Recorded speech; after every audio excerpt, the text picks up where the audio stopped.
Nós hoje vamos começar um livro novo, não é verdade? Ah, que bom! Livro novo, você não sabia? Então, não veio semana passada, não é? Que livro que nós vamos começar hoje?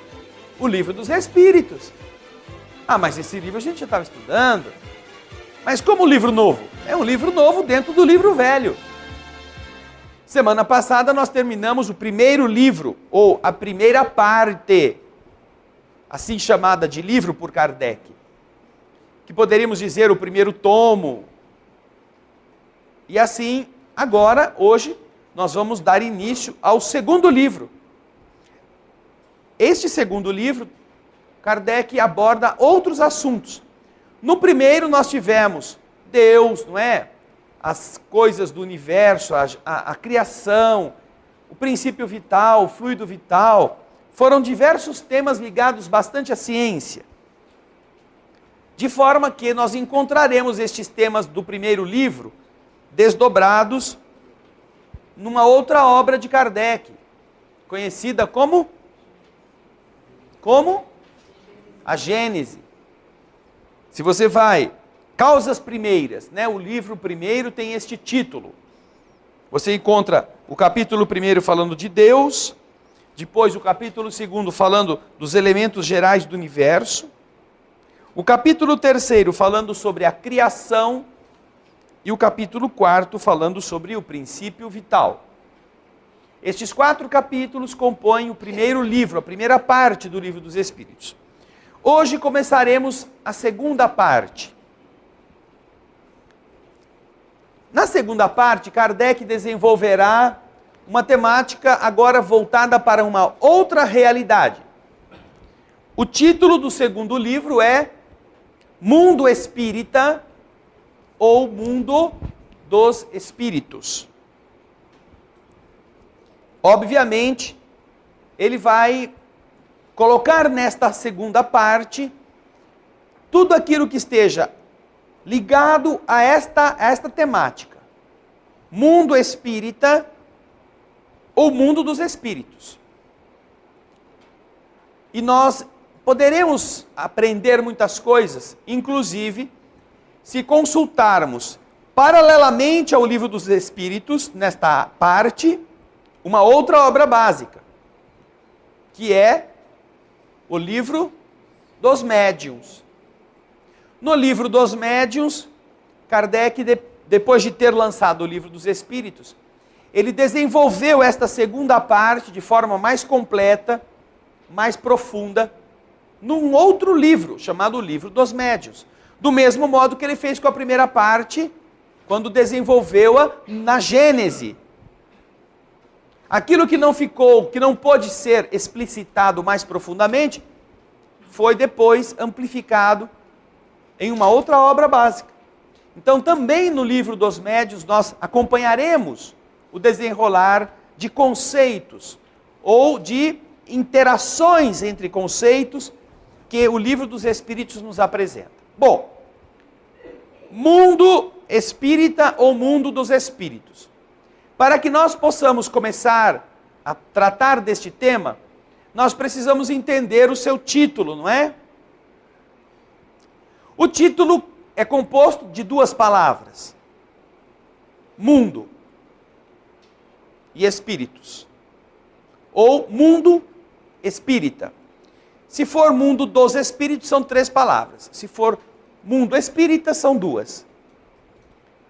Então vamos avaliar o que significam as 2 principais. Mundo. O que é mundo? O Raul vai procurar a palavra mundo, para que ele não durma lá na frente do computador, no nosso dicionário. Mundo. O que significa? E vocês, o que acham que é mundo? Hã? Levante a mão quem quiser dar uma opinião. Mundo.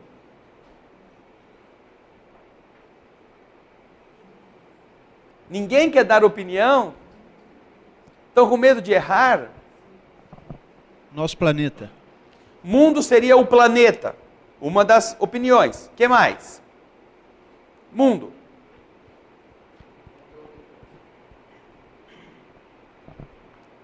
O mundo é o universo, no caso aqui dos espíritos. Como?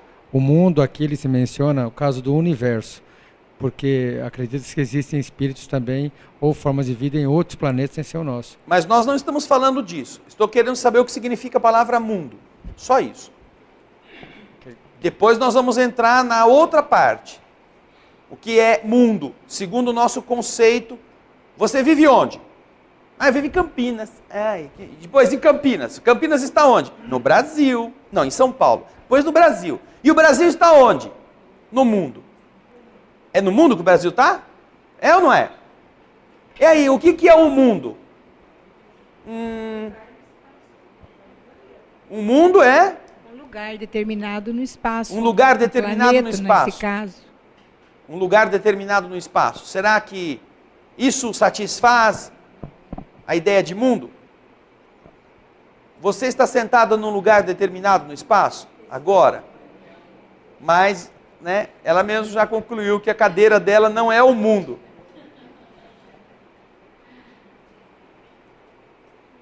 Mais alguma ideia sobre o que seja o mundo? A palavra mundo, qual é a significação? Vai lá, Raul. Qualquer corpo celeste, qualquer extensão, qualquer espaço na Terra e ou os seres que habitam tal espaço. A totalidade das coisas que pertencem a um mesmo domínio, a uma mesma classe. Isso. Esta segunda expressão, ela é mais abrangente.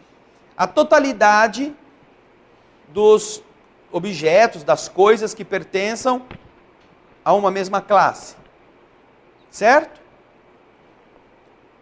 O mundo, assim chamado como um planeta, que pode ser também a interpretação da palavra, reúne todas as categorias de seres e de objetos que lhe são próprios, formados no seu âmago, dele originários. Por causa disto, nós usamos a expressão mundo para nos referirmos também a situações tão vastas que possam ser equiparadas, ainda que de maneira figurada, a esta ideia. Não é? Olha, aquela pessoa lá, ela é um mundo. Ela tem tanto conhecimento, tanta coisa que ela conhece, que ela sabe, que ela sozinha é um mundo. Aí, no caso, é uma expressão que agiganta o volume de sapiência, de conhecimentos. Existem diversas expressões que se valem da palavra mundo para designar esta identidade de princípios. Se você falar do mundo religioso, você não vai colocar nesta ideia o açougueiro, o posto de gasolina. Quando você fala de mundo religioso, você imediatamente abarca o quê? Igrejas de todas as crenças, seitas, cultos, sacerdócio, princípios que estão ligados a estas realidades transcendentes. Se você fala do mundo da medicina, você vai levar a sua mente para uma área do conhecimento, da vivência própria do que a medicina apresenta. Então você já pensa no hospital, no enfermeiro, no médico, no bisturi, no remédio, que às vezes o médico utiliza. Então, a palavra mundo dá esta ideia de reunir aquilo que esteja sintonizado no âmago com a palavra, a qual você depois qualifica. O mundo, se falarem só mundo, você não sabe aonde vai se apegar para entender o que vem depois. Porque quando você não tiver nenhuma referência e alguém fala mundo, imediatamente nós pensamos na Terra. Já que você não tem outra. O mundo, simplesmente colocado, é este, onde estamos pisando, onde nascemos, onde vivemos, e que na sua totalidade congrega as coisas que existem debaixo da atmosfera, envolvidos pela atmosfera, em todas as suas peculiaridades. Não é? São diversas raças, diversos povos, animais de diversos tipos, seres vivos, seres orgânicos, coisas não orgânicas. Agora Kardec usa essa expressão, mundo, para designar o título, não é, do capítulo da segunda parte, mundo. Então, obviamente que se fosse só isso, vamos falar do mundo. Estaríamos falando da Gênese. Estaríamos talvez voltando ao capítulo 1, se fosse só o mundo. Como que a Terra apareceu, como que os corpos foram modelados, o princípio vital, quem que criou tudo. Mas não é agora esta a ambiência. Por isso ele agrega a segunda palavra, mundo espírita. Mundo dos espíritos. E quando ele coloca essa segunda palavra, imediatamente nós somos levados a fazer que exercício? Saímos da terra e começamos a pensar no quê?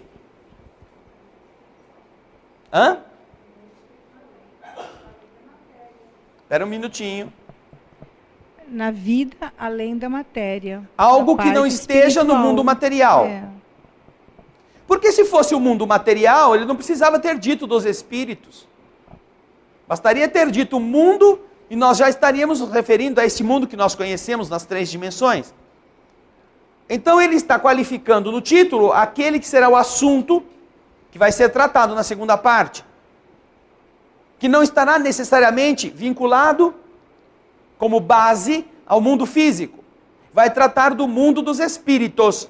E olha, aí então nós começamos a pensar, mas, poxa, todo mundo aprendeu que os espíritos eram uma fumacinha, um fantasma, um lençol flutuante, que vai e volta, está por aí, morreu, acabou, ou morreu e vai para um lugar que ninguém sabe, morreu e vai dormir.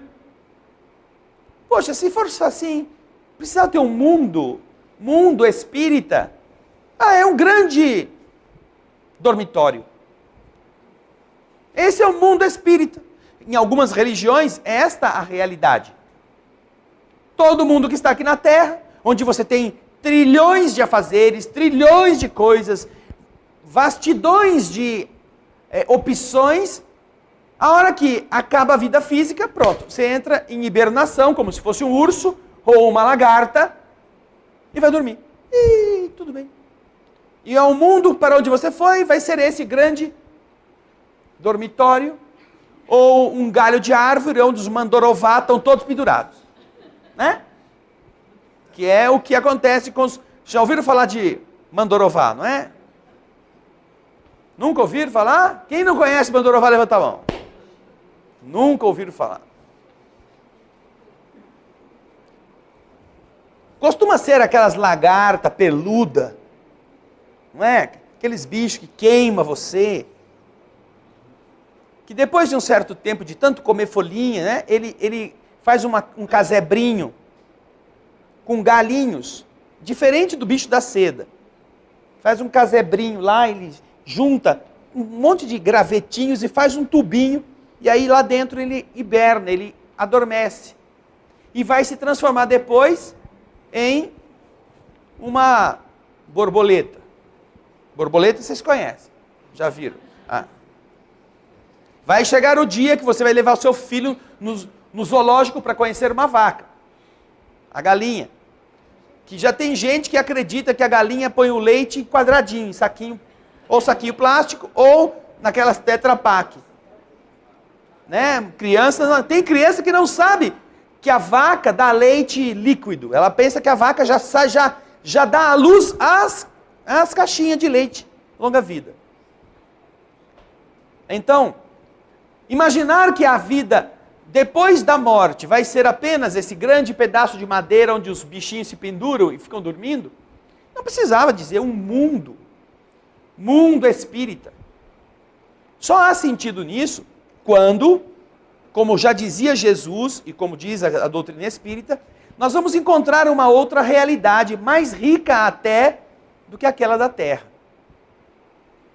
Então, neste capítulo, nós vamos começar a tratar daquilo que qualifica o mundo, não é? Se nós colocamos mundo dos espíritos, a palavra mundo nós já sabemos aonde nos direciona. Mas se nós queremos tratar do mundo para onde vão os espíritos, nós temos que saber que raio de negócio é esse. Esse o quê? Esse é espírito. Ah, mundo dos espíritos? Mundo espírita. Tá bom, então, o que tem nesse mundo? Espírito. E o que é o espírito? Ah, entenderam? Olha lá. Vamos ver qual que é a pergunta que vem agora? A primeira pergunta. Pergunta 76. Vamos lá. Taranã, Mandrá, quem olha? 1, 2, 3. Pergunta 76. Qual que é? Olha como ele... Pergunta 76. Que definição se pode dar dos espíritos? Estamos tratando assim para que vocês possam perceber a mente lógica de quem organizou este processo. Não é por acaso que o capítulo se chama Mundo dos Espíritos, ou Mundo Espírita, e que a primeira pergunta seja: que definição se pode dar de espírito?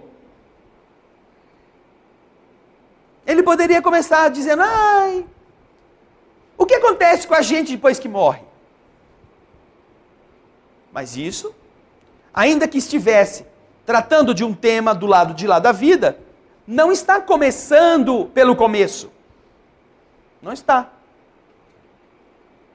Porque o começo do mundo espírita é você saber quem são os espíritos que estão dando qualificação ao mundo, que Kardec vai estudar agora.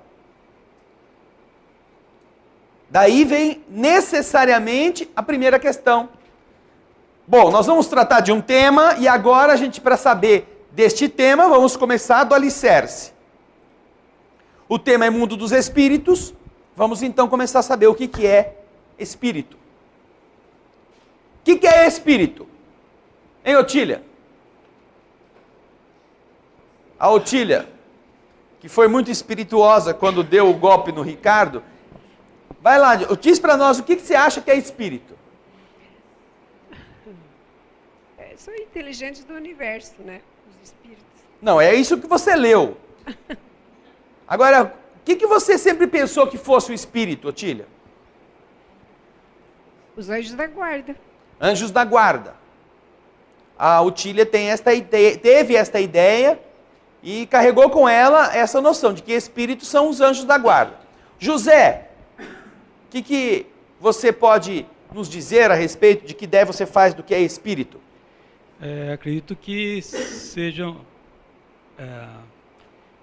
desencarnados, né, sem corpo físico. São seres sem corpo físico. Seres sem corpo físico. Sem Quando corpo você era criança, sua mãe perguntava: Josézinho, o que é espírito?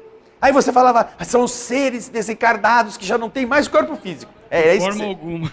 Então, o que você pensava, José, quando você ouvia a palavra espírito?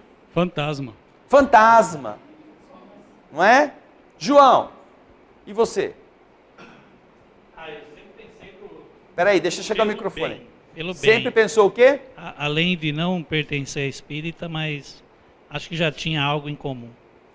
Sim, Sou mas- espírita. O que você pensava quando falava de espírito? Eu sempre acreditei, André. Eu só não comentava, mas eu sempre acreditava. No que, João? No Do quê? bem, do Não, bem. tudo bem. O espírito, então, para você era o bem?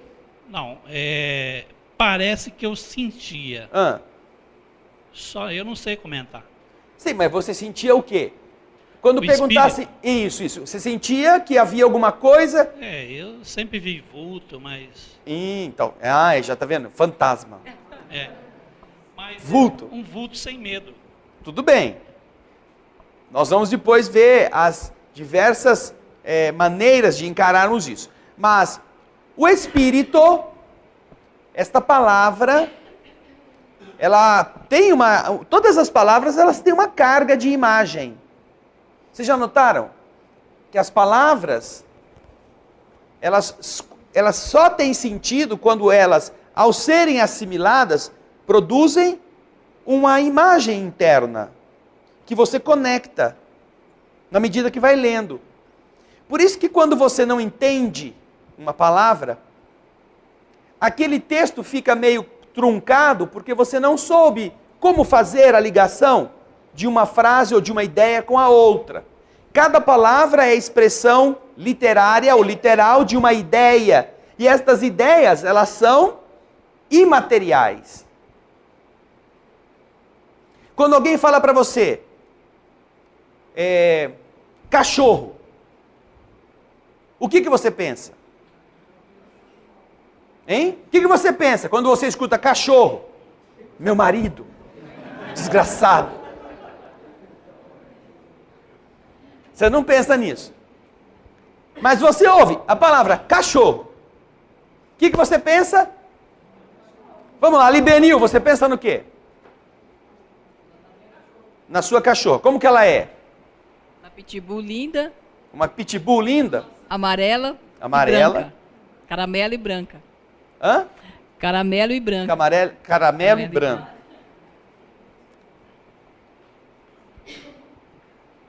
Lorilei, quando você ouve a palavra cachorro, o que você pensa? Espera aí. Cachorro mesmo. Mas você pensa no cachorro ou você tem uma imagem de algum cachorro? Tem uma imagem de um cachorro. Que cachorro que é esse? Ah, um cachorrinho que eu tive. Geralmente tinha umas cadelinhas. É uma cadelinha que você teve, como que ela era? É tipo bacê. Bacê, que cor? Marronzinha. Marronzinha. Cícera. Eu penso em todos os cachorros, eu não tenho um exclusivo. Sim, mas quando você ouve a palavra cachorro, o que você vê na sua cabeça? Uma matilha de cachorro latindo para você? Depende de onde eu estivesse. Dependendo de onde eu estiver, eu penso em correr, porque sei lá se ele vai morder. Morro de medo de cachorro. Samira, cachorro. Você ouviu a palavra cachorro, o que você pensa? Espera aí. Na minha cachorra. Você pensa ou você já imagina a cachorrinha como ela é? Ah, não. Vem na cabeça um bicho com orelha, cachorro, qualquer um. Que por acaso é igual a sua? Não, né? Não? Não. Vem um bicho com orelha e dente. Não, cara de cachorro, né? Ah, cara de cachorro. É. Lá, ó, é a Vera, né, Vera?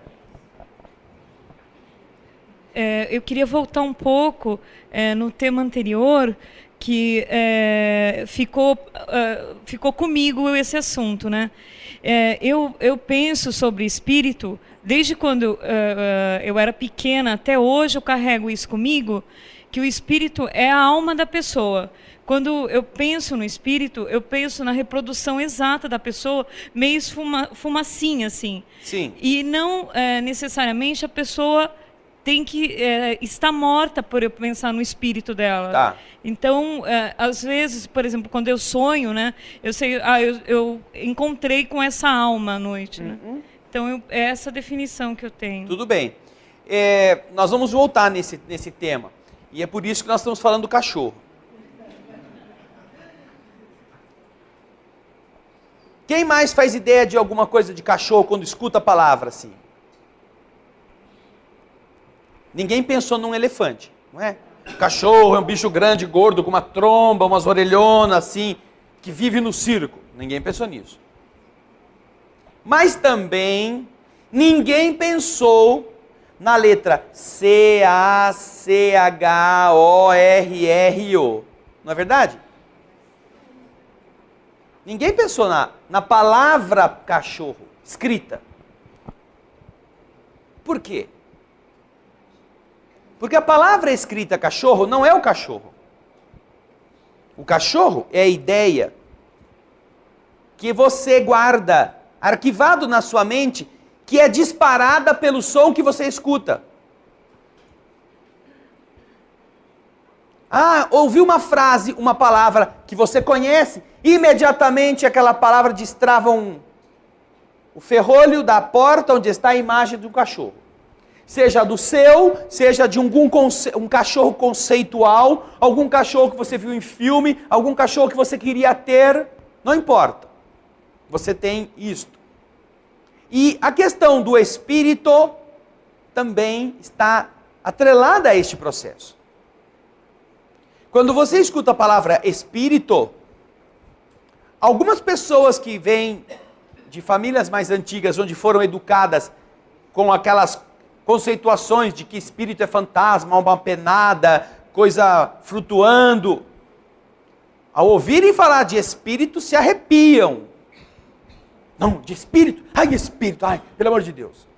Não fala dessa palavra. Deixa eu bater na madeira. Não, isso aqui é ferro. Deixa eu bater na madeira. Espírito longe de mim. Porque já imagina o quê? O resultado da morte. Morte leva você não só para o cemitério, mas para a caveira. Caveira é aquele negócio que levanta da terra para assustar a criança. E o espírito é aquele que estava na caveira. Então, é uma coisa assustadora. Algumas pessoas tratam deste tema assim, porque foram educadas a ligar a palavra espírito à imagem assustadora de algo que aparece, que deixa você assustado, que faz você querer dormir na cama da sua mãe, do seu pai, apagar a luz, cobrir a cabeça. Só que não é necessariamente este o cerne do que significa espírito. Essa é a imagem que nós fazemos.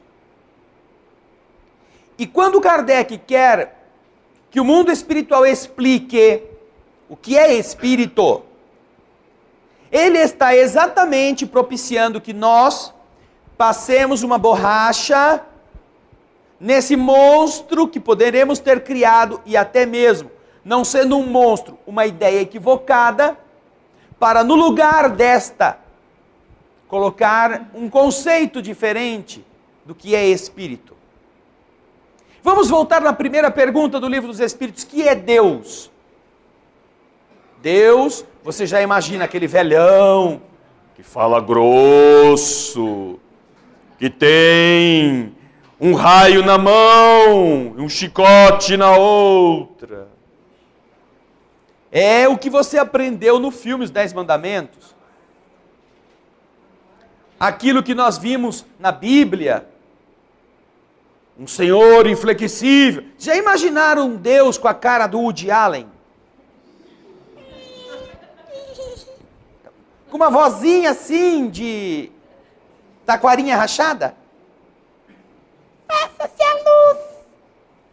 Falando no universo. Faça-se a luz.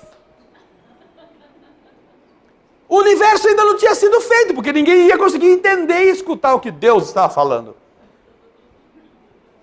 Ninguém ia respeitar um Deus com a cara, né, do Barnabé.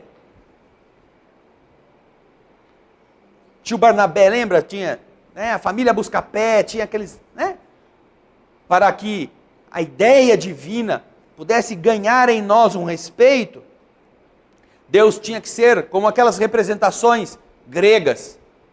Um velho, para simbolizar maturidade e sapiência, num corpo juvenil, para simbolizar virilidade, coisa que é absolutamente antagônica.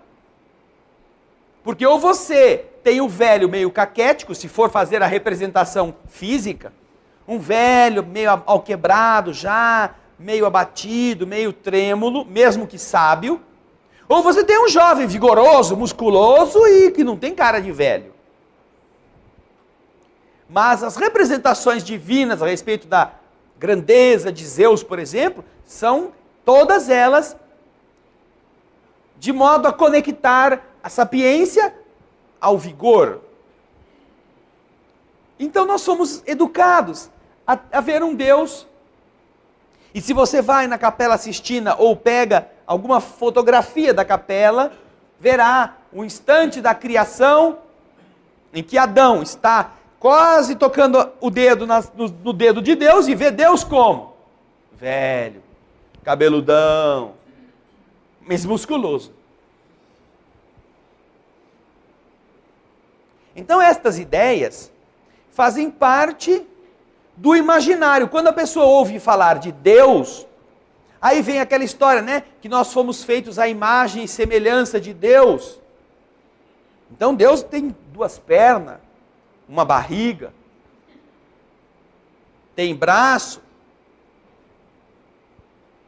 Nós fazemos essa ligação automática. E então a palavra Deus tem uma portinha onde nós abrimos, quando nós abrimos, sai uma pessoa. Quando você escuta Deus, isto é assim que a maioria funciona. Mas quando você vai no capítulo 1, no livro 1, na pergunta número 1, você tem ali um outro conceito de Deus. Deus é a inteligência soberana do universo. Vejam só. Deus é uma inteligência. Não é uma pessoa. Não é um velho. Não é um jovem. Não tem corpo. Porque você não pode, na nossa conceituação normal de vida, materializar a inteligência em uma coisa. Por isso que os espíritos estão usando um conceito que é imaterial. E é por isso que Kardec pergunta, ao invés de quem é Deus, pergunta o que é Deus? Que coisa é Deus? Porque se ele perguntasse quem, naturalmente ele estaria embutindo na pergunta a afirmativa. Que homem é Deus? Porque quem é uma expressão que se usa quando você quer identificar uma pessoa. Quem telefonou para você? Você não pergunta, que coisa telefonou para você? Só se você souber quem foi que telefonou. Aquela coisa ligou para você de novo? Mas se você não sabe quem é, você quer saber quem? Porque você não sabe que não foi o cachorro que te telefonou. Aquele cachorro lá pode ter ligado, mas ainda assim ele continua sendo quem? Sabe, aquele cachorro que eu falei logo há pouco tempo atrás. Não foi o gato que te ligou, não foi o poste da esquina, nem foi a alface lá da feira. Quando você pergunta, você quer saber que pessoa, então você usa quem? Kardec não quer saber isso, ele quer saber que coisa, que é Deus. E a resposta demonstra que Deus de verdade não é uma pessoa. Deus é uma inteligência. Quer dizer então que é um cabeção. É isso. Deus é um cabeção, imagina. Inteligência. Quer dizer então que quem tem cabeça é inteligente? Hã? É ou não é? Não. Nós vemos muitas pessoas que têm cabeça e que não são capazes sequer de ter noções de quem elas são, porque estão com um problema, porque têm uma doença. Vemos pessoas que têm cabeça e que não usam a cabeça como seres inteligentes. Então, o conceito divino a respeito do que é Deus, na primeira pergunta, faz a mesma coisa. Nos aconselha a fazermos uma limpeza, uma faxina, lá no compartimento no qual nós alojamos a ideia de Deus. Tira o velho, tira o vozeirão, tira o chicote, o raio, o corisco, tira o poderoso indivíduo e coloque o conceito de inteligência. Cada um constrói um conceito para si. Mas quando você for relacionar-se com Deus, a partir daí, acontece que você não estará mais se relacionando com o velho. Ao falar com Deus, você não estará, deixa eu falar mais alto que o velho é meio surdo. Nesse horário acho que o velho já está dormindo, porque velho dorme cedo. Eu vou dar umas engambeladas nele, porque velho é confuso, né? Não entende direito os negócios. Eu vou falar meio rápido assim ele não percebe que eu fiz errado. Porque velho até entender, né? Ele deixa passar. Você vai, a partir daí, você vai tirar esta ideia e você vai colocar no lugar a ideia de uma inteligência superior a todas. E se você é inteligente para fazer safadeza, para contar mentira bem contada, para descobrir as mentiras que seus filhos contam, para saber onde estão querendo te engambelar, se você tem a astúcia, a sabedoria, a capacidade de perceber longe, você vai falar com alguma coisa que sabe muito mais do que você. Esta inteligência com a qual nós estaremos nos dirigindo, se você entende que tem este caráter, esta maneira de observar tudo, de saber tudo, de ver tudo, você já para de querer fingir o que você não é. Ai, sabe aquela conversinha? Ai, pai, me ajuda, porque eu estou sofrendo muito. Ele já sabe. E ele já sabe que esse tom de voz também é mentira. Porque há 15 minutos atrás você estava gritando com a sua empregada que nem uma alucinada, uma maluca. Ou estava falando grosso com os seus empregados que você tinha que botar para produzir mais. Aí vai. Ai, eu estou precisando da sua ajuda. Ai, paizinho, pelo amor de Deus. Não, não precisa. Não é pelo amor de Deus. Deus já é Deus mesmo.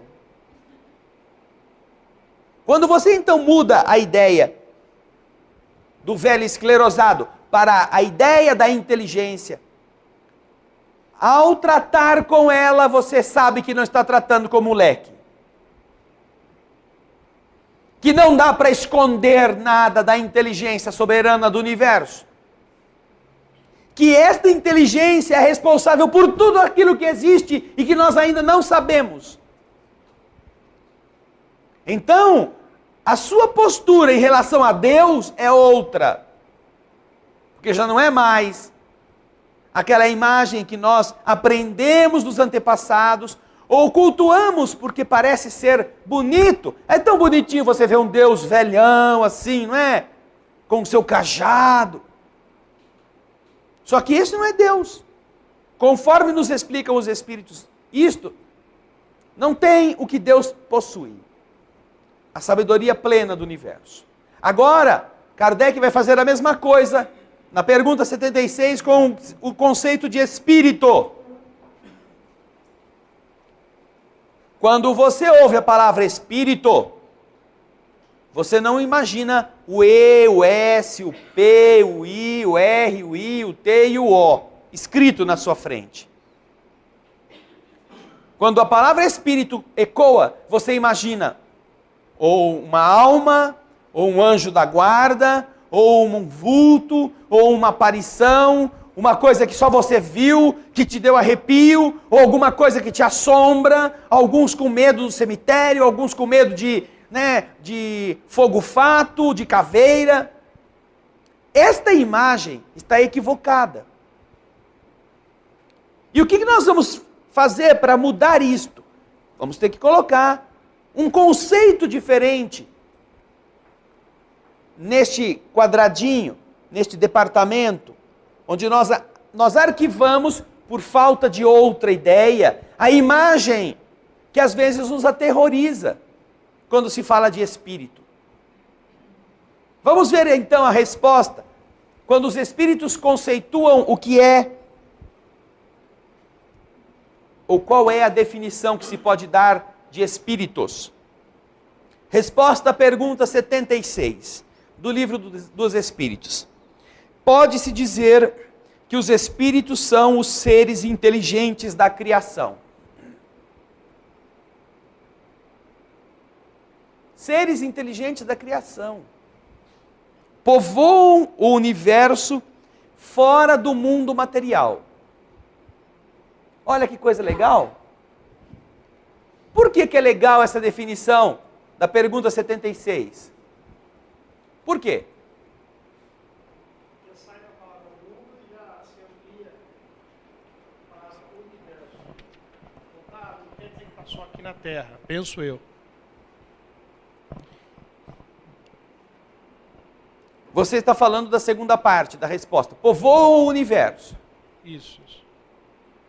Mas antes dessa segunda parte, tem a primeira frase. Por que essa primeira frase é tão especial? Fala aqui, ô Gaspar. Vai emagrecer hoje, hein, Gaspar? Porque ele diferencia o tipo de criação, a inteligente e a não inteligente? Não. Não por causa disso, necessariamente, a criação inteligente e a criação não inteligente. Tem uma coisa muito interessante nisso que nós estamos falando até agora, sobre estes conceitos, que até agora nós abordamos. Baseado no que você já falou, ele está definindo aqui que não são fantasmas, não é alma, não é aparição, não é nada. São seres inteligentes da criação. Isso. Então seres ele inteligentes da criação. nos força, nos remete a esquecer aqueles conceitos antigos que a gente tinha e se direcionar para um outro tipo de conceituação. Isso tudo nós já entendemos. Isso é verdade. É uma nova ideia. Mas o que tem de interessante em tudo que eu acabei de falar até aqui? O que tem de interessante? Seria o que separa o criador da criatura? Como assim? É que não tira aquela visão de que nós somos parte do criador, que seríamos, vamos dizer assim, o criador e a criatura. Separa não necessariamente. Mas vejam só. Pergunta número 1 do Livro dos Espíritos. O que é a resposta? Deus é a inteligência suprema. Pergunta 76 do Livro dos Espíritos. Que definição se dá de espírito? Os espíritos são o quê?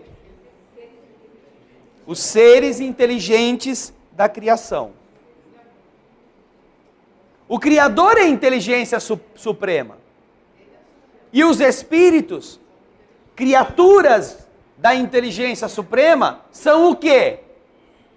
São o quê? Inteligentes. Se o Criador é inteligente e produz, o produto da sua criação tem as características do Criador. Ou seja, os espíritos que povoam todo o universo são os seres inteligentes da criação. A divindade é a inteligência soberana.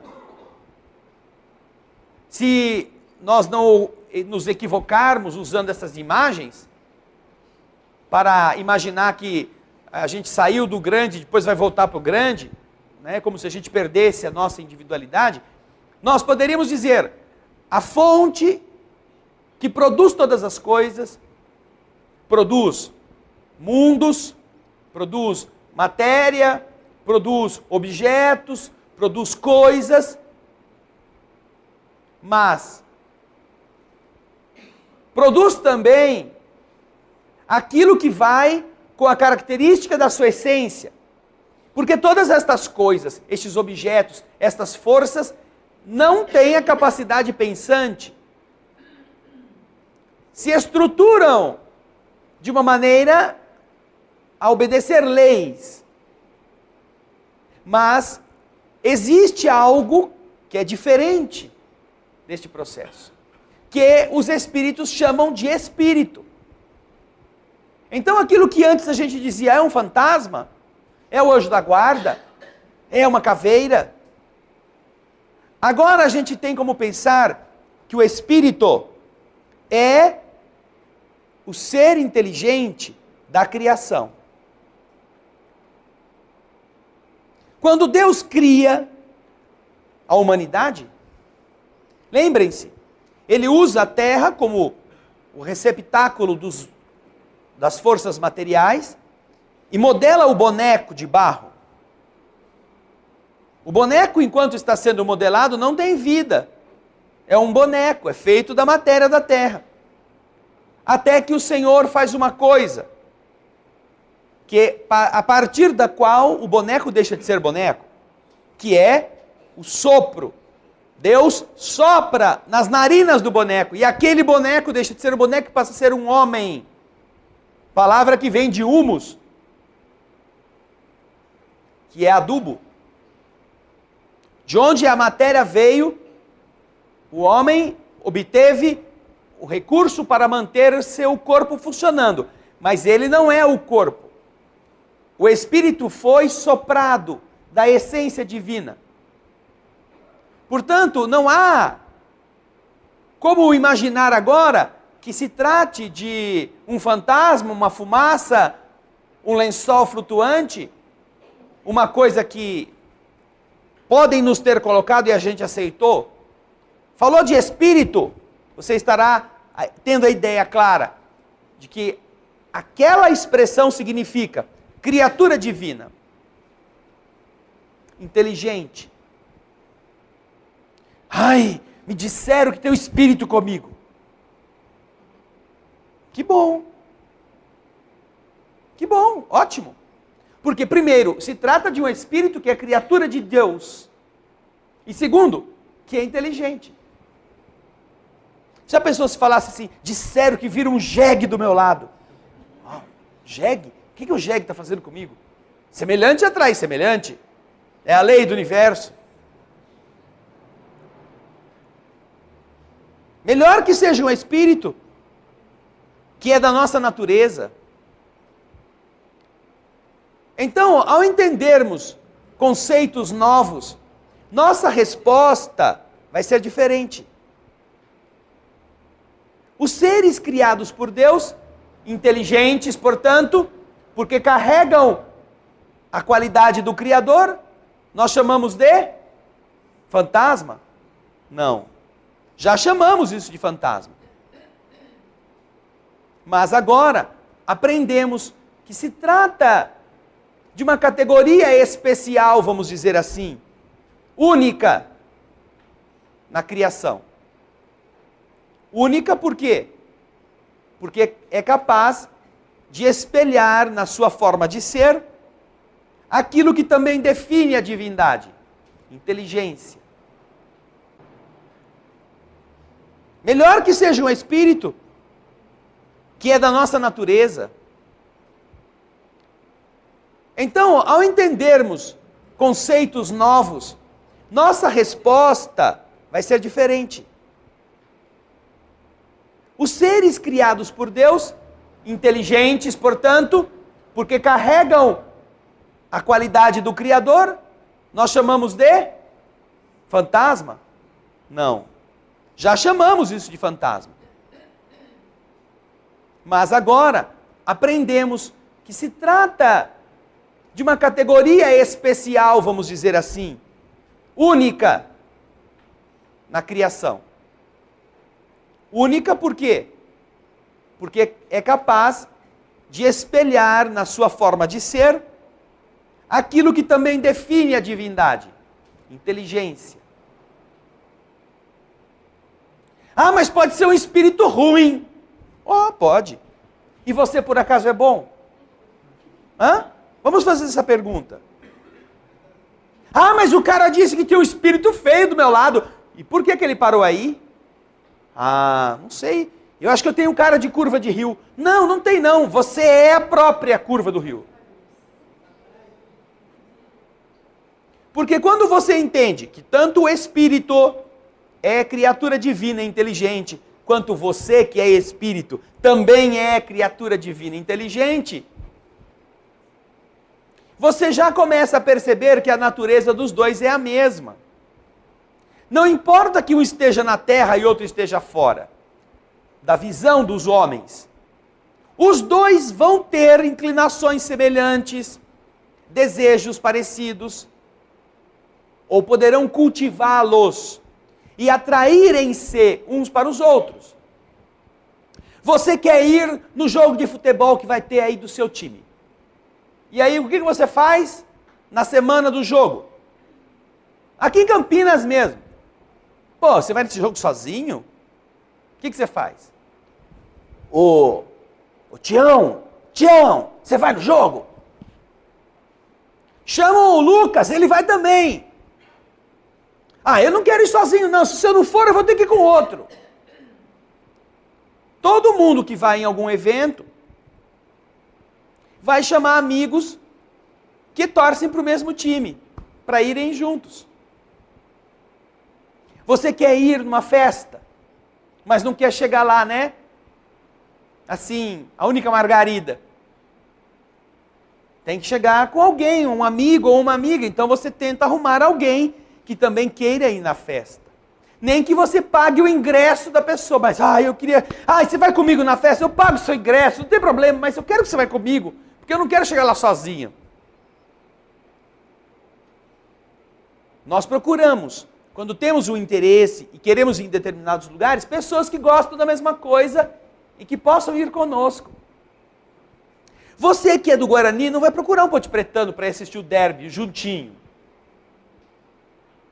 Você que é palmeirense não vai atrás de um corintiano para ver se ele não está afim de assistir o time, o Verdão, jogar contra não sei quem aí e torcer a favor do Palmeiras. Só porque é teu amigo. Você vai procurar alguém que seja teu amigo, pelo menos na hora de torcer para o mesmo time. Assim acontece. Por quê? Porque os seres inteligentes, eles identificam, eles elegem, eles optam por coisas, construindo caminhos, segundo suas vontades. E se você tem uma vontade numa direção, você, quando quer realizá-la, vai procurar outro que tenha vontade na mesma direção. Não vai procurar alguém que tenha vontade oposta. Você vai atrás de pessoas que vão te apoiar e que você será apoio para ela. Esta, então, é uma definição muito interessante que os espíritos dão a respeito da natureza essencial de todo o mundo espiritual. Os espíritos, incluindo vivos na carne ou mortos na carne, são os seres inteligentes da criação. Povoam todo o universo fora do mundo material. O mundo material é este onde as coisas estão sólidas, se solidificaram pela força da gravidade e que aqui fornecem um corpo de carne para que a gente possa viver. Mas fora daqui, fora do corpo carnal, fora dos objetos, tudo mais, tudo é povoado pelos espíritos. Olha que interessante. Outro dia, estudando Evolução em Dois Mundos, uma das obras de André Luiz, através do médium Francisco Cândido Xavier, encontrei uma afirmativa muito interessante, na qual, ao tratar dos diversos níveis vibratórios onde existe vida inteligente, nos diversos patamares, André Luiz fala, com todas as letras, que existe vida, obviamente espiritual, ao referir-se aos diversos níveis do umbral até os planos superiores. Existe vida na Terra que vai da barisfera à ionosfera. A gente lê isto, deve ser bastante coisa, né? Barisfera, ionosfera.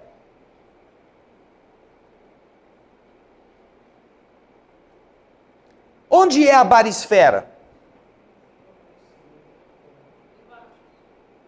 Embaixo onde? Onde é a barisfera? Quem sabe aí, dá uma opinião, levanta a mão aí quem quer falar. Barisfera. Procure aí na internet. Vamos acordar esse povo da internet aí, vai. Ô Ana Paula, ô Leandro, você que está em casa aí, né, roncando, cutucando aí o outro para acordar, fazer um café para você, você procura lá onde é a barisfera. Barisfera. Barisfera. B-A-R-I-S-F-E-R-A.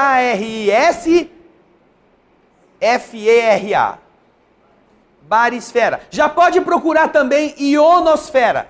A ionosfera é mais fácil, não é? Quem já ouviu falar onde fica a ionosfera aqui, levanta a mão. Vai lá, fala aí. Fala, José. É a camada mais mais externa da atmosfera A terrestre. camada mais externa da nossa atmosfera, chamada ionosfera, onde os íons, não é, são afastados ou eles interagem com as cargas solares, com os raios cósmicos que vêm na nossa direção. Ionosfera, portanto, nós já temos uma noção mais fácil. Agora, estamos esperando que alguém fale onde é a barisfera.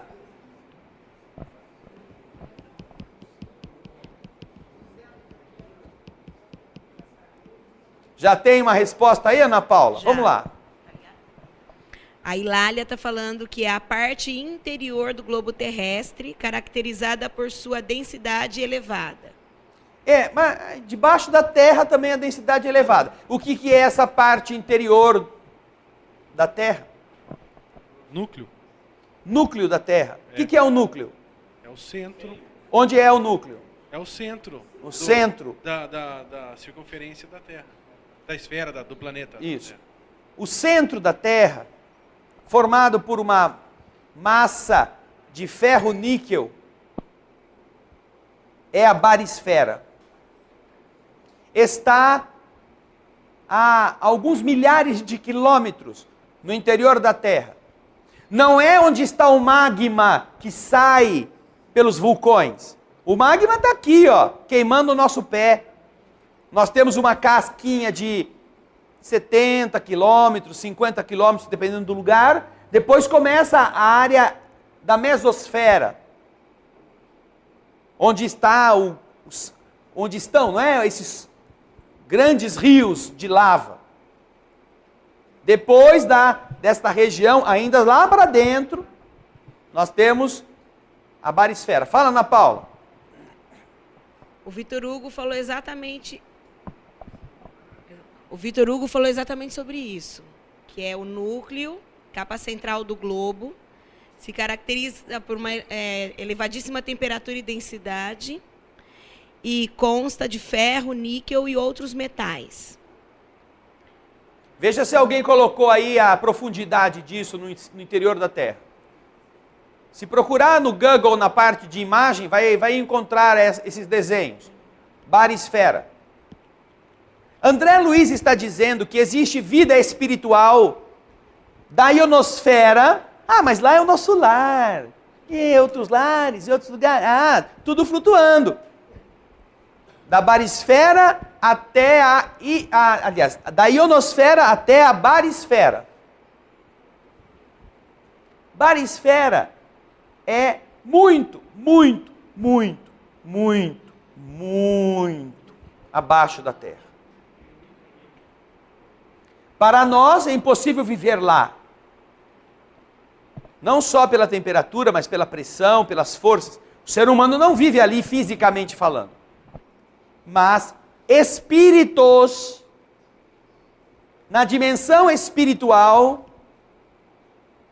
vivem em ambientes que vão da barisfera à ionosfera, ao redor da Terra, em níveis vibratórios característicos para cada uma destas regiões. Então, como diz aqui a resposta da pergunta 76, os seres inteligentes, que são os espíritos, povoam todo o universo, fora o mundo material. Não vai dizer que tem um espírito aí encarnado na cadeira, que você tem um espírito que é o mentor do seu sapato, ele aguenta o seu chulé, ele protege os seus dedos, ataca a frieira para que você não sofra muito. Não existem espíritos nesses lugares, materialmente falando. Mas o mundo espiritual, ele está perpassando todo o universo, conforme nos está aqui informando a resposta da pergunta 76. E aqui Kardec acrescenta uma nota, um comentário. O vocábulo espírito é empregado aqui para designar as individualidades dos seres extracorpóreos, e não mais o elemento inteligente universal. Aqui ele está definindo que quando usar a palavra espírito, não está falando mais da inteligência universal que vai se transmutando até chegar no elemento inteligente universal. Ele está usando a palavra espírito para designar individualidades extracorpóreas. Vamos dizer, pessoas sem corpo. Não é um negócio mais teórico, uma força inteligente, como nós já estudamos nos capítulos anteriores, nas perguntas anteriores do livro 1. Agora ele estará tratando de um mundo onde inteligências sem carne, sem corpo, estão existindo com personalidade, com nome, com história, com inteligência atuante, com um grau de aprendizado, de acúmulo de experiências, inteligências, individualidades de seres extracorpóreos. É este o sentido que ele vai, na segunda parte do Livro dos Espíritos, adotar para quando citar a palavra espírito que nós entendamos. Ah, falou do espírito. Será que é aquele elemento do espírito que vem lá da fonte do... Não, é o espírito do Zezinho, que já desencarnou, que está fora do corpo. É este o significado da palavra no âmbito dessa segunda parte do Livro dos Espíritos. Alguma pergunta até aqui? A Cícera levantou a mão. Espera aí, deixa eu chegar aí para a gente ouvir.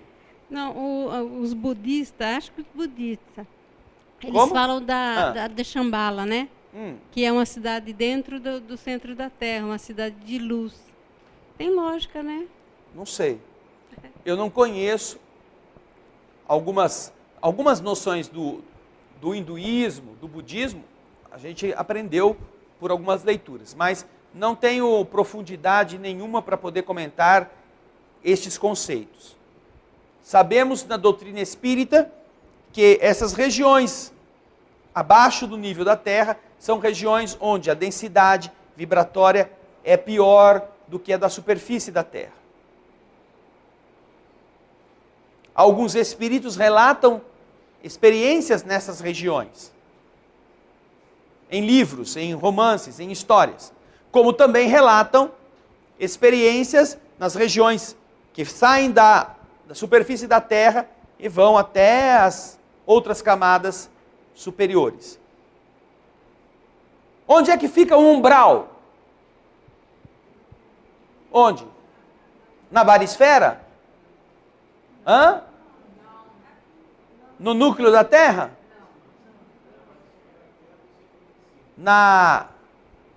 No manto da Terra? No centro da Terra? Na metade da Terra? Onde fica? O umbral começa onde? André Luiz, no livro Nosso Lar, fala que a região umbralina, aliás, quem fala isto não é André Luiz, é Lísias, o enfermeiro. O umbral, ele se inicia aqui onde nós estamos, na superfície da Terra. E ele se eleva até uma determinada faixa vibratória na qual estão os pensamentos poluídos dos encarnados. As regiões densas, que ficaram assim pela pouca elevação do ser pensante. Continua pensante, mas um pensamento de pouca elevação. Ué, mas e André Luiz? Ele estava sofrendo numa região escura, numa região nevoenta. 1º e 2º capítulos do livro Nosso Lar. Onde que era isto? Não. Qual é o título do 1º capítulo do livro Nosso Lar? 1º capítulo. Nas zonas inferiores. Zonas inferiores. Inferior a alguma coisa, não é? Nós estávamos aqui e ele está se referindo a uma região inferior. Provavelmente a região onde ele estava não era nesta área que vai da superfície da Terra para cima. Era nas zonas trevosas, que estão localizadas abaixo da crosta da Terra, onde habitam espíritos, onde existem comunidades de entidades, onde existem governos que não são do capeta. Não imaginem que se trata de Satanás, que está ali embaixo com os tridentes, etc. São espíritos que se ocultam e que vão a essas regiões atraídos pelo peso das suas próprias escolhas, da sua própria vibração. Você vai no livro Nosso Lar e vai ver o título do primeiro capítulo, Nas Zonas Inferiores, onde André Luiz foi, como suicida involuntário, que ele havia se qualificado pela conduta que teve na Terra. Nunca ouviram falar do Vale dos Suicidas? Por que um vale? O que é um vale? Ah, é um empréstimo que eu faço do patrão. Dá um vale aí, seu moço. Mas além desse vale, qual é outro? Esse não deixa de ser um buraco também, né? Vai pegando vale, você vai ver o buraco onde você vai meter. Mas esse vale é que fala, o livro Memórias de um Suicida, por exemplo, é uma região abaixo, escura, densa, problemática. Dentro da visão que André Luiz dá no livro Evolução em Dois Mundos, de que existe vida espiritual da barisfera à ionosfera, ou até um pouco além da ionosfera. No ponto de vista... Mas André, como é que você explica que os foguetes Apolo saíram da Terra e filmaram tudinho, não viram nenhum espírito quando passaram pela ionosfera? Porque não é na ionosfera física que estão essas dimensões. Estas áreas estão numa dimensão invisível aos nossos olhos materiais. Estão nessas esferas que envolvem a Terra, mas vamos fazer um teste.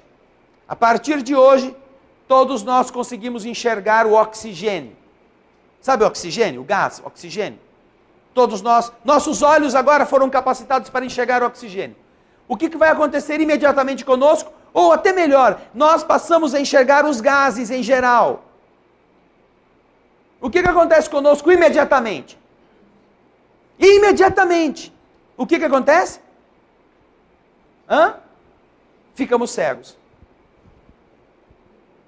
Não porque percamos a capacidade de ver, mas porque, se até agora você não enxerga o que existe, e graças a isso você enxerga tudo à distância, a partir de agora que você enxerga os gases, você não enxerga mais nada. Porque todo esse ambiente está repleto de gases. E se você passou a enxergar os gases, é porque eles não são mais transparentes. Eles podem ser visíveis. E se eles são visíveis, você não enxerga mais quem está aqui. Talvez escute, mas não vai saber quantos estão, onde está a cadeira, onde está a sua bolsa. Uma simples alteração na nossa capacidade de enxergar já muda todo o contexto onde nós estamos vivendo. Vamos fazer de conta então que de repente, isso acontece com os que são médiums, videntes, que de repente você tem uma percepção que começa a enxergar a outra dimensão vibratória. Os seres menos densos que estão aqui conosco. E o que vai acontecer nesse momento que você começar a enxergar o outro lado da vida? O quê? Você morre de susto. Ou muda de religião, ou sai correndo, ou vai fazer promessa para não enxergar mais nada, porque vai começar a ver coisas que não está imaginando. Mas existem, estão acontecendo conosco enquanto estamos aqui. Então, vejam só como isso é interessante. Se há ou não, na tradição religiosa deles, nós respeitamos. Mas nas informações que nós recebemos do mundo espiritual, estas regiões, quanto mais próximas do núcleo, mais densas em vibração, e portanto agregando espíritos mais primitivos. E quanto mais para fora do centro do nosso estado superficial, da crosta da Terra, menos são densas as entidades. É claro que passando a faixa umbralina, que está descrita por André Luiz no livro Os Mensageiros. Durante uma semana, no livro Os Mensageiros, que é o que vem logo depois de Nosso Lar, uma equipe vem à Terra para estudar as relações humanas com a ótica do mundo espiritual. E então, André Luiz relata que na medida em que eles vão descendo da região onde estava nosso lar, e depois onde está aquela colônia, aquele posto de socorro que eles passam uns dias ali, começa a ficar mais denso, mais denso, mais denso. Chega uma hora que o instrutor fala, olha, a gente vai parar aqui agora que a gente não consegue mais volitar. Nós vamos ter que nos densificar também, inalando a atmosfera do ambiente, respirando este ambiente que está aqui. Estas matérias desta dimensão vão impregnar-se no nosso perispírito e vão nos adensar. E a partir de então nós vamos ter que andar. Então André, o Aniceto e os outros que estão com ele também fazem a mesma coisa. Vai respirando, vai ficando escurinho, vai ficando escurinho, vai ficando escurinho, pesadão. E eles têm que andar. E eles vão passar por uma região tão densa, diz André Luiz, que até a luz do sol não é visível.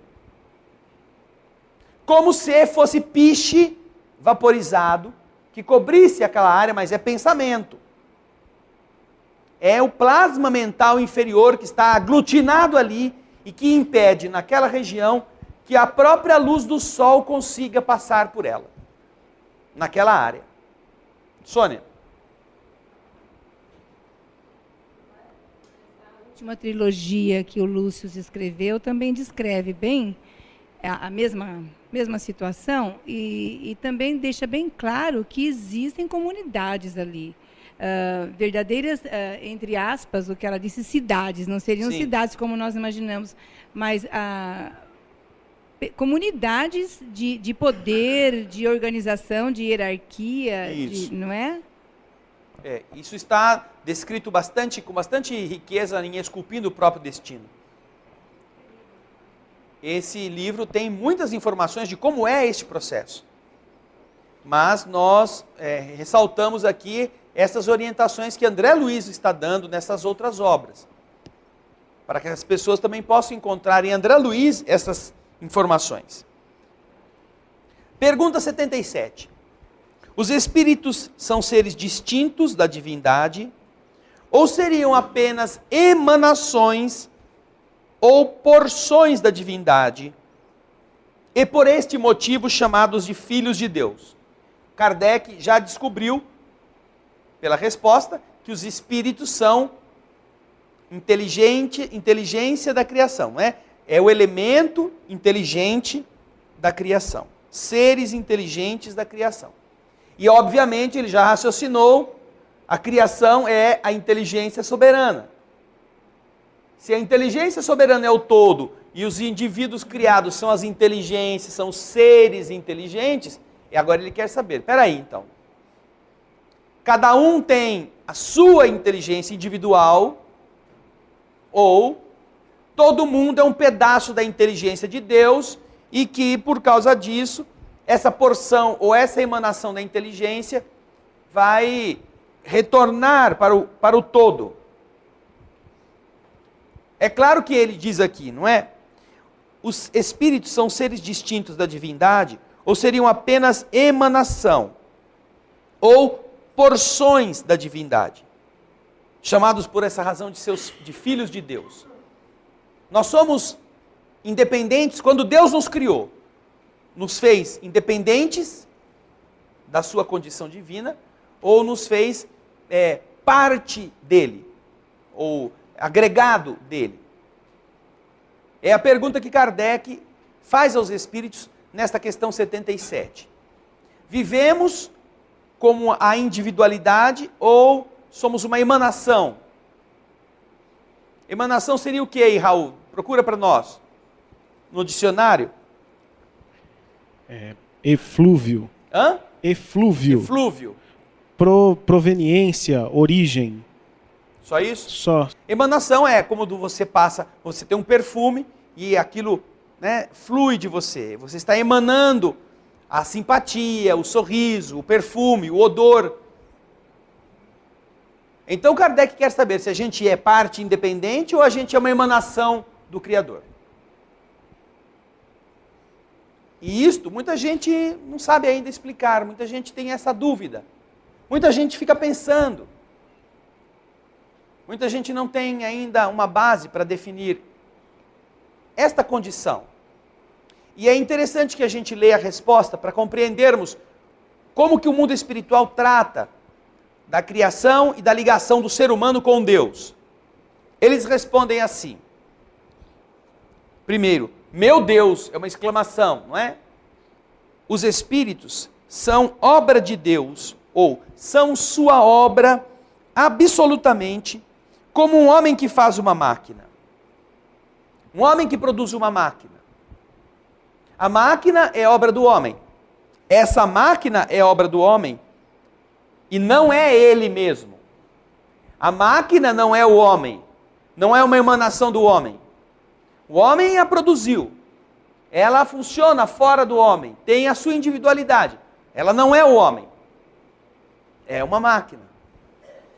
Sabes que quando o homem faz uma coisa bela, útil, ele a chama sua filha, sua criação. Uma tela de pintura, uma obra escrita, uma máquina, um aparelho, quando o homem produz e aquilo ficou bom, esse é meu filho, não é? Essa é minha criação. Uma forma de o homem referir-se àquilo que ele fez e que tem esse orgulho, não é, de ter conseguido. Pois bem, o mesmo se dá com relação a Deus. Somos seus filhos, uma vez que somos sua obra. No entanto, todos temos a individualidade. Não somos emanação de Deus. Não somos perfume divino. Fruto da simpatia celeste. Como o homem produz algo que ele engendrou e que colocou fora dele para viver, aquele algo não é o homem, é um produto dele, também o Espírito não é Deus. É um produto divino. Porque se fosse diferente, nós poderíamos dizer que somos deuses, do ponto de vista da essência. E é algo que é complicado de a gente filosoficamente defender, não é? Fala, José. André, o livre-arbítrio seria exatamente o que faz a individualidade? Quer dizer, que difere o espírito do próprio Criador? Não, eu não acredito que seja o livre-arbítrio como este que nós temos o conhecimento na doutrina espírita. A individualidade existe antes mesmo de nós não termos liberdade. Nós já somos indivíduos no reino animal inferior. No reino vegetal, onde há já o desenrolar dos embriões do futuro ser inteligente, nós já somos individualidades. Então não é a liberdade ou o livre-arbítrio que nos conferirá a marca da independência de Deus. Não. Isso já é algo que permeia todo o processo evolutivo do ser humano, que vem desde antes, até que ele atinja, inclusive, o domínio da própria vontade. Porque vimos na semana passada a inteligência e o instinto. O instinto é uma inteligência primitiva, uma inteligência que não é racional. E, portanto, o instinto, o ser nesta área, não dispõe de livre-arbítrio, como nós o conhecemos. Entendeu? Então, esta resposta nos dá uma noção muito clara de qual é o conceito que os espíritos fazem a respeito do nosso status na obra da criação. Somos filhos de Deus porque consideramos o nosso gerador, não é? O nosso criador, como aquele de onde tudo decorreu. Mas isso não significa que haja esta ligação não de dependência, mas de essência.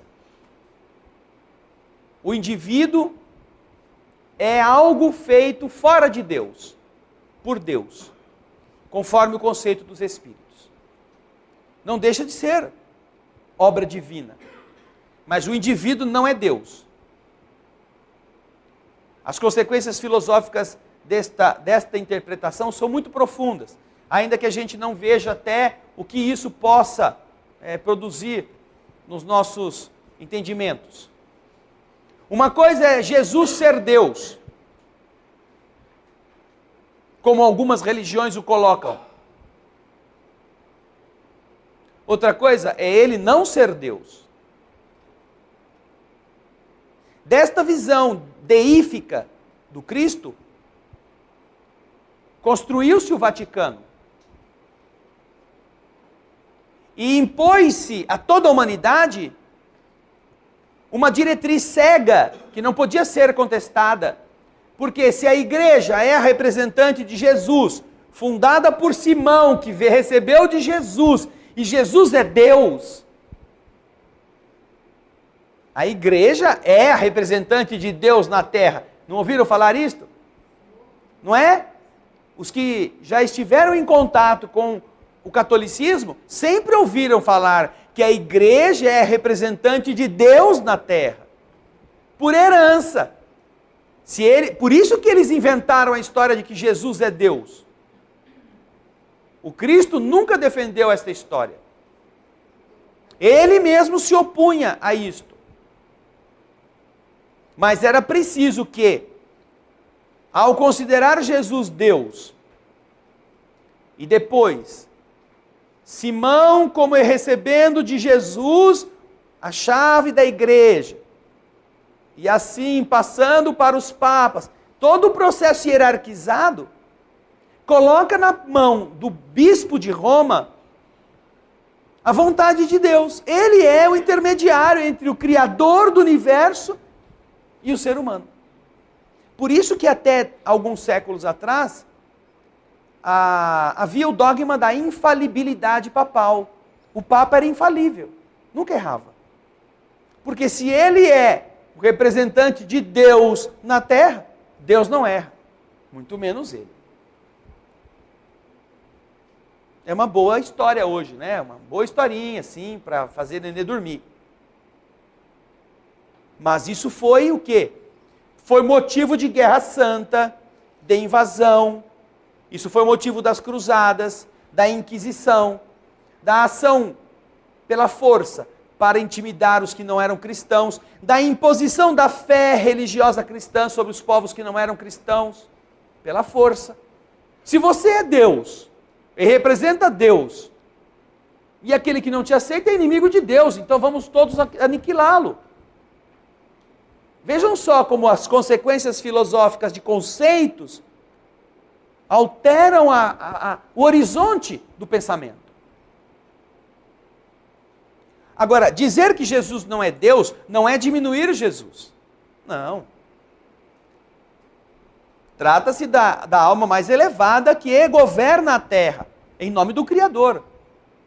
Do mesmo modo que você, que é chefe de família, está governando a sua casa, seus filhos, orientando suas condutas, como alguém que a princípio tem mais experiência do que eles e pode ajudá-los. E os ama. Tanto que pelos seus filhos você é capaz de morrer. Dar a sua vida. O que Jesus também fez. Mas não pelos filhos, pelos amigos. O nível é diferente, mas é a mesma atitude. Isso não diminui Jesus.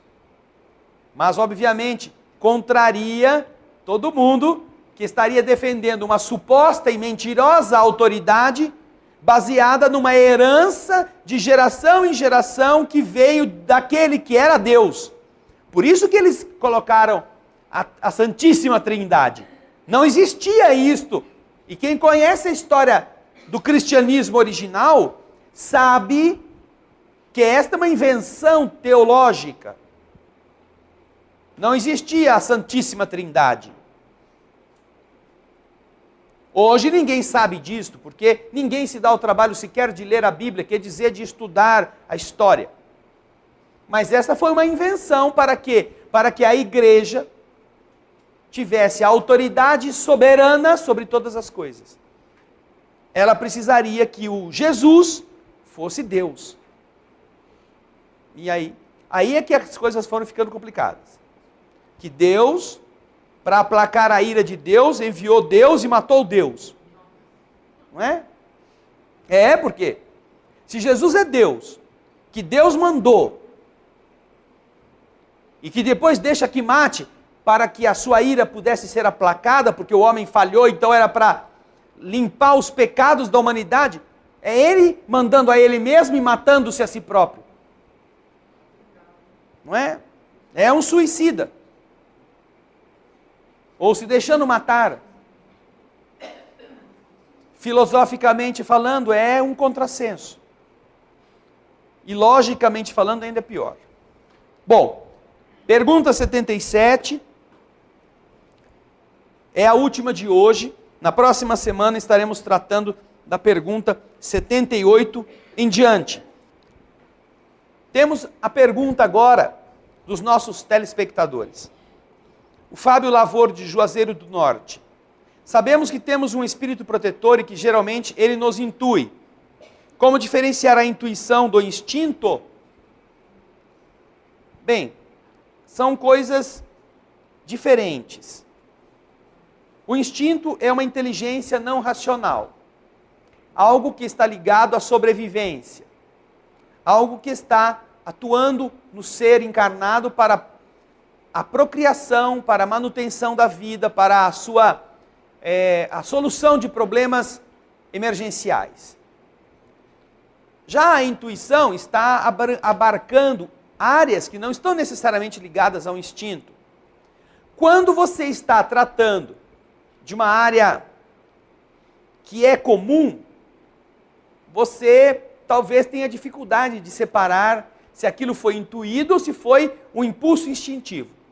Mas, quando você está tratando de coisas que não estejam ligadas à área do instinto, certamente você poderá identificar que aquilo é intuição, que não é, aquilo veio de dentro para fora, é algo que você não sabia, não leu em lugar nenhum, não ouviu em lugar nenhum, ninguém te contou, e você obteve uma informação. A intuição vem da palavra intuire, ir dentro. Você não obtém a informação de fora. É como algo que brota de você. Obviamente, no caso aqui, considerada a ação exterior de um espírito amigo que te sopra alguma coisa. Ou de uma captação sua mesmo, a respeito das forças que te circundem. Por isso, Fábio, quando as duas coisas estão na mesma área, provavelmente vai ser complicado você separar o que é instinto do que é intuição. Tive uma intuição de comer esse bife. Né? Você vai, naturalmente vai preferir dizer que isso, pela sua fome, foi um instinto que fez. Né?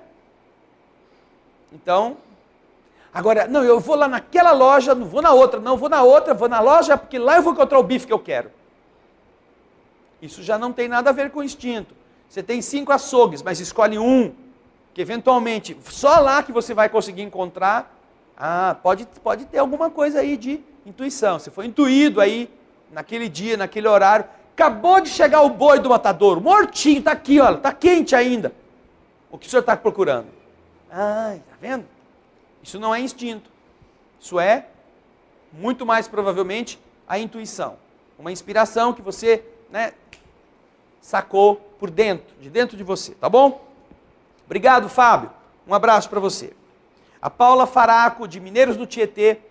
O que seria idolatria ou adoração aos ídolos de barro ou pedra, madeira ou ouro? Estariam elas relacionadas a essas imagens que criamos distorcendo a realidade? Bem, Paula, a idolatria ou a adoração, o culto a imagens, a ídolos, é um processo de transferência primitiva da crença que o homem tem em relação às forças da natureza. Existem algumas fases no amadurecimento sociológico ou antropológico. Uma delas é a chamada fase fetichista. No fetichismo, nós atribuímos tudo o que acontece conosco a forças que estão na natureza ou em deuses que a representam. Então, o ser humano, no seu desenvolvimento, passou por essa fase, e até hoje alguns povos também estão nesta fase. considerando que a chuva é o produto da ira de Deus, ou de deuses. Então cada fenômeno da natureza, ele identificava uma divindade que ele deveria agradar. Então ele fazia oferendas. Aí surgiu a relação de nós darmos presentes para estas forças, para que estas forças tivessem um pouquinho de tolerância, para que a dor não nos matasse todos.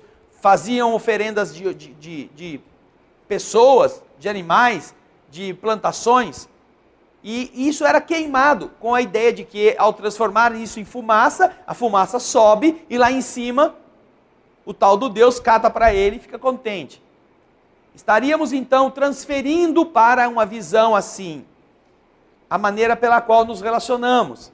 Você quer obter favores de uma pessoa? Dê presente, adule, faça essa pessoa ficar sua amiga, agradecida a você, porque depois você chega nela e pede, e ela não tem como dizer a você que não vai te dar. A não ser que ela seja uma ingrata. Mas como ela quer continuar sendo bem tratada por você, ela te concede. Porque ela não quer perder o bobo da corte. Desculpa, ela quer que você continue sendo aquela que bajula, aquela que presenteia, aquela que elogia. Então o que ela faz? Ela te dá um jeitinho de ajudar você. Assim vocês criam uma sociedade de interesses. Nós atuamos assim no nosso dia a dia. E o homem primitivo também, ao observar as coisas, ele também dizia que Deus tinha que ser mais tolerante com ele, então dava presentes. Então, para fazer esta representação, para trazer a divindade do mundo invisível para um ambiente onde estavam os homens, eles inventaram formas para tornar visível a força. E criaram então formas para tornar essas imagens cultuadas. E, naturalmente, para você cultuar uma imagem, você precisa de uma salinha. Essa salinha, você criava uma parede. Lá era o lugar santo onde estava a imagem. E aí, né, o negócio ia ficando apertado, aumenta a parede, vai para lá, põe um teto maior, aumenta a estátua, porque o povo não conseguia enxergar a estátua que estava longe. Aí faz aquelas estátuas imensas, aí virou, pronto. Culto aos bichos, culto a objetos, tidos como miraculosos. Mas isso é próprio da evolução antropológica. Daí ser que, quando os hebreus foram expulsos, ou voltaram da Terra Prometida, ou do Egito para a Terra Prometida, eles eram a única nação naquele período que já tinha avançado um passo além das anteriores, das outras nações. Que eram politeístas, acreditavam em muitos deuses, e faziam o seu culto sob a divindade visível de objetos, de imagens. Os hebreus não. Ou seja, filosoficamente falando, a civilização hebreia naquela época estava avançada em relação às outras. Já acreditava em um único Deus e não fazia imagem desta divindade. O Deus de Abraão não era um homem. Não tinha uma cara, diferente dos deuses do Egito. Por isso é que as coisas foram, vamos dizer assim, foram colocados no povo hebreu a semente desta melhoria no conceito espiritual do crescimento da humanidade. Depois, obviamente, eles perderam isto porque se cristalizaram nos conceitos muito antigos e não evoluíram com eles. Mas essas imagens são reflexos dos nossos problemas de dependência. Porque um raio mata uma pessoa, uma peste dizima o povo, a fome pode acabar com a nação inteira. Então era preciso ter receio destas forças e dar um jeitinho de tentar controlá-las pelo suborno. Uma das formas de subornar era esta. Faz a imagem, reveste ela de ouro, reveste ela de prata, recama com joias, deixa ela bonita no lugar principal, vai lá e ajoelha, e aí, quem sabe, ela fica boazinha com você. E no começo talvez até tenha dado certo, segundo o atraso da visão e do entendimento desses povos, mas daí começou a acontecer muitas outras coisas começaram a ocorrer para que o homem pudesse pensar de que não era este o melhor caminho. Manuel Ramos de São Paulo. Através das experiências com as fotografias Kirlian, observamos a atuação das energias que os espíritos amigos manipulam sobre os passistas no momento do passe, por exemplo. Essa não seria, na atualidade, a melhor maneira de visualização de como acontece a relação do espírito com a matéria? Veja só, Manuel, essa é uma das maneiras que nós observamos a produção de energia do encarnado. Mas a fotografia Kirlian não fotografa o espírito passando energia para o encarnado. Não. Quando muito fotografa o passista antes e depois do passe, ou até durante o passe, mas não fotografa o espírito que está junto do passista fazendo a transfusão também. Por isso, veja só, não é a maneira de visualização do que acontece, de como acontece a relação do espírito com a matéria. A visualização disto ainda não foi observada pelos olhos humanos de câmeras, ou a não ser quando você tenha a capacidade visual de ver a dimensão espiritual. Mas isso você não tem como tirar um print screen. Eu estou vendo o espírito, eu aperto o botão aqui, plim, print screen, pronto, já tirei a fotografia. Não dá, o médium vidente não tem este recurso. O que você observa na fotografia Kirlian é que há uma alteração no padrão energético da mão daquele que está trabalhando no passe magnético, antes ou depois. Agora, você poderá dizer assim, mas é que ele rezou, e ele, quando rezou, ativou as suas energias, e as energias ficaram mais intensas. Como é que você vai provar que aquela energia não é dele, é do espírito? Não dá. Então, ainda assim, não podemos considerar, apesar de respeitarmos e acreditarmos que tem essa interferência, não é a maneira de visualizar o que acontece na relação do espírito com a matéria. Ainda não. Agora, se você está querendo dizer que pela emanação energética, o padrão da fotografia mostra que existe um espírito que está irradiando e o corpo está sendo ali apenas o veículo, ainda assim as pessoas poderão questionar quem não acredita, dizendo que, não, aquela fotografia não é a fotografia da aura do indivíduo, é a fotografia das emanações materiais da sua carne. A própria estrutura física, quando se degenera, produz um magnetismo, produz energia. Então, é uma complicação. Buscar tirar fotografias estará sempre ajudando e atrapalhando. Porque é complicado ver o que a fotografia ela apresenta. Nós temos inúmeras fotografias de materialização, em que sai o ectoplasma da boca do médium, que vai e envolve o espírito, tem a fotografia do espírito, tudo isso está aí, não precisa ser fotografia Kirlian, não. Chico Xavier doou o ectoplasma, tem fotos em que ele estava também no trabalho. Irmã Josefa está numa fotografia com um braço em Chico e outro braço no outro médium, que está doando energias. Fotografias de espíritos. Então, o ectoplasma saindo, será que também não são maneiras de provar a relação do espírito com a matéria?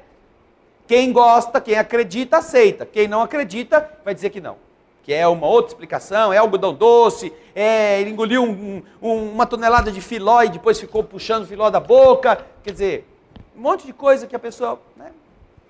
Deixemos o tempo para que, quando a gente, do lado de lá, se apresentar como espírito, a gente vai entender bem a diferença. Mesmo assim, obrigado, Manuel, lá de São Paulo, pela sua pergunta. O Marcelo Barros escreveu por e-mail, olha lá. Para perceber se ao meu lado está um espírito, preciso ser médium? Se sim, como sei que sou médium? Se você vai no capítulo 14 do livro dos médiuns, você vai encontrar o parágrafo 159, que fala sobre a condição de médium. Todo aquele que sente a presença dos espíritos é, por esse motivo, médium. Que mais ou menos sinta. Portanto, é uma condição orgânica, explica o parágrafo 159 do capítulo 14 do livro dos médiuns. Você vai ter, então, primeiro que saber que você é médium. já é um susto bom para começar. Não é, Marcelo? Você é médium, só que às vezes você não vai receber nunca um espírito, como você vê aí o Chico e outros médiuns. Mas todos nós temos percepções que são acessadas por espíritos e que podem comunicar-se também através de sensações com o mundo invisível. Então, a mediunidade é um fator orgânico, é próprio do organismo. Agora, como é que você sabe se, para saber se tem ao lado de você um espírito, precisa ser médium? Não é que precisa ser médium. Primeiro é que todo mundo é médium. E segundo, que todo mundo tem um espírito ao lado. Isso já é ponto pacífico. Todo mundo tem um espírito. Mas eu não quero, eu não sou espírita, eu não quero ter espírito perto de mim. Não tem problema, mas vai ter. Mesmo que não queira. Mas eu não quero essas perturbações, eu sou dos espíritas. Eu não sou, eu sou crente, eu sou católico, eu sou do carismático. Eu rezo, eu fechei o meu corpo, risquei um ponto na minha casa lá dentro, não tem ninguém que entra. Entra. Não adianta. E ninguém pode imaginar que quem entra é um perturbado como você. Não. Porque mesmo que você seja esse o perturbado, todos os perturbados, inclusive, têm um espírito amigo perto dele, que é o tal espírito protetor. Então, aonde nós estivermos, você terá um espírito amigo com você, que é melhor do que você, que é melhor do que eu sou, que é melhor do que a gente é. Agora, o resto a gente vai pegando por empréstimo, por criatividade. Nós somos muito criativos para arrumar problema. Poderíamos ficar contentes só com um amigo, né? Um bom amigo.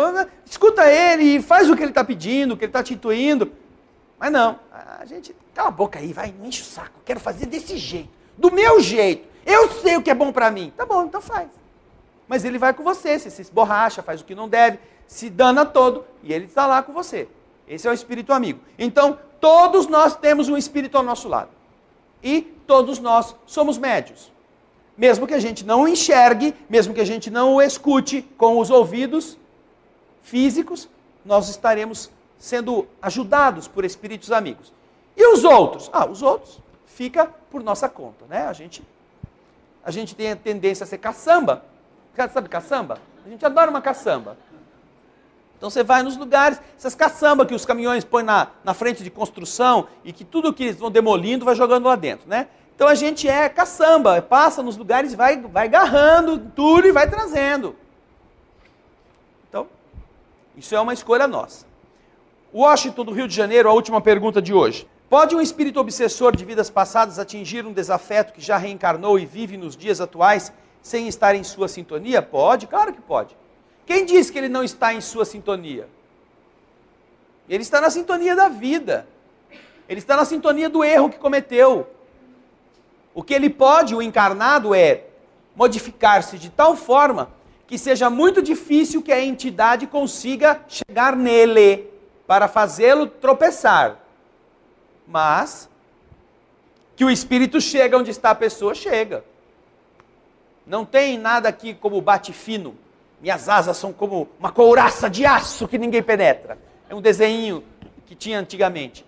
O bate fino não tem. O bem nos protege, mas não impede que os nossos desafetos nos encontrem. E venham nos provocar para ver se a gente é bonzinho mesmo. Coisa boa é essa, ser testado. Porque ir na igreja, fazer o sinal da cruz, dar o dízimo, rezar o Pai Nosso, ser passista é muito fácil. O problema é aguentar o sogro, a sogra, o cunhado, o vizinho barulhento, o sócio que está te roubando. Aí você vai saber se você realmente tem as asas de aço, o bate fino. Tá bem? Obrigado, Washington. E agora, para a próxima semana, temos as perguntas que ficaram aqui, do Vitor Hugo do México, da Elza de Castanhal, do Lucas de Pelotas e da Maria Conceição de Francisco Morato. Estaremos tratando deste assunto ainda. Então, agradecemos a pergunta que fizeram, mas agora nós não temos mais o tempo disponível para respondê-las. Semana que vem nós estaremos respondendo. Isso não é um estratagema para vocês voltarem no próximo programa, mas será uma ótima oportunidade de vocês estarem conosco e nós com vocês, tá bem? E agora vamos fechar os olhos para fazermos a prece. Obrigado, Senhor, Porque quanto mais estudamos, quanto mais lemos, quanto mais aprendemos, percebemos que estas leis foram concebidas pela inteligência soberana do universo para serem entendidas pelos seres inteligentes da criação. Leis que nos trazem a lógica, que iluminam a razão, que fortalecem a nossa ligação com o Pai. Leis que nos ajudam a entender que agora já não são fantasmas dos quais temos que fugir ou medo de ver. Que agora aqueles que estão na outra dimensão são iguais a nós, inteligentes também. E que se nós achamos que somos inteligentes, aprendamos com as leis. Que a escolha melhor é a escolha do bem, mesmo que ainda tenhamos liberdade para escolher o mal. E que a inteligência espiritual, que habita a carne ou que está fora dela, se sintonizará com a mesma dimensão vibratória que encontrar para compartilhar ou comungar dos desejos iguais. Não mais o fantasma perseguindo, o espírito agredindo e o ingênuo e tolo encarnado fugindo. Não. Inteligentes dos dois lados, sócios no bem ou sócios no mal. Sofredores ou construtores de um mundo diferente. Obrigado, Jesus, por educar a gente. E por estes espíritos que do nosso lado vão conosco para casa e nos ajudarão a pensar, nos estimularão o raciocínio. E aí onde estão os que comungam conosco da prece nesse momento, nos seus lares, que possam ter esta sensação de que aí dentro, aí onde vivem, não estão almas penadas, não estão fantasmas, nem lençóis que flutuam, estão amigos, inteligências criadas por Deus para abraçá-los, para ajudá-los, para amá-los. E se as que estiverem aí não forem desta natureza, o problema não foi com eles, o problema foi conosco, que os trouxemos, que os aceitamos e às vezes, o que é pior, que os convidamos. Que sejam então nossos amigos na perseguição, tanto quanto na superação dos próprios vícios. Que sejam modificados pela nossa conduta, que nós sejamos os exemplos no testemunho vivo dos novos conceitos. E assim, modificaremos o mal, por já não termos mais o mal dentro de nós, ou estarmos lutando contra ele, com afinco e determinação. Obrigado, Senhor, porque vamos embora, quem sabe, matando alguns medos, limpando escaninhos escuros e colocando a luz da inteligência, do raciocínio, para iluminar nossos passos. Que possamos assim descansar na carne e trabalhar no espírito durante a noite e acordar amanhã com vontade de aproveitar mais a oportunidade de viver, construindo um novo ser. Aceita a prece silenciosa de Pai Nosso que deixamos aos teus pés, encerrando o estudo desta noite. Pai Nosso.